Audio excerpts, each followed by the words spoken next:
మామ ఇది ఓ అమ్మాయి కదా. ఇది విన్న తర్వాత ఈ అమ్మాయిని ఏమనాలో కూడా నాకు అర్థం కావట్లే. అసలు ఏమైందో చెప్తా వినండి మామ. ఏమైందంటే వీళ్ళు ఒక 4 నుంచి 5 ఇయర్స్ దాకా లవ్ చేసుకున్నారు. పెద్దలు ఒప్పుకోకపోయినా కూడా మ్యారేజ్ చేసుకున్నారు. ఒక టెంపుల్లో మ్యారేజ్ చేసుకున్నారు. మ్యారేజ్ చేసుకుంటే ఆ అబ్బాయి వచ్చి తాగుబోతు మామ, ఎప్పుడు తాగుతూనే ఉంటాడు. అసలు అమ్మాయిని పట్టించుకోడు. అలాంటిది వీళ్ళు మ్యారేజ్ చేసుకున్న తర్వాత రూమ్ తీసుకుని కాపురం పెట్టారు మామ. కాపురం పెట్టి తర్వాత ఏం జరిగిందంటే ఈ అబ్బాయి పెద్దగా పట్టించుకోడు అమ్మాయిని, అసలు పట్టించుకోడు. ఎప్పుడు పడితే అప్పుడు వెళ్ళిపోవడం, ఆ అమ్మాయిని సింగిల్గా వదిలేసి వెళ్ళిపోవడం అలా చేస్తూ ఉంటాడు. ఆ అమ్మాయి ఎంత గట్టిగా ఉంటుందంటే ఈ అబ్బాయి వెళ్ళిపోయినప్పుడల్లా పోలీస్ స్టేషన్కి వెళ్ళి పోలీస్ కేసు పెడుతుంది.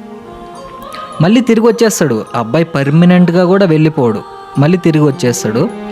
అయితే ఆ అబ్బాయి ఎంత మూర్ఖత్వంతో ఆలోచించాడో ఏమో నాకైతే తెలియదు. కానీ ఈ అమ్మాయి 6 to 7 months ప్రెగ్నెన్సీ మా.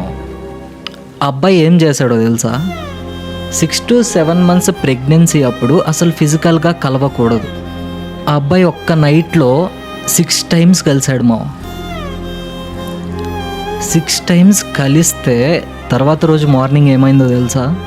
ఆ అమ్మాయి కళ్ళు తిరిగి పడిపోయి ఆ బిడ్డ బయటికి పడిపోయింది.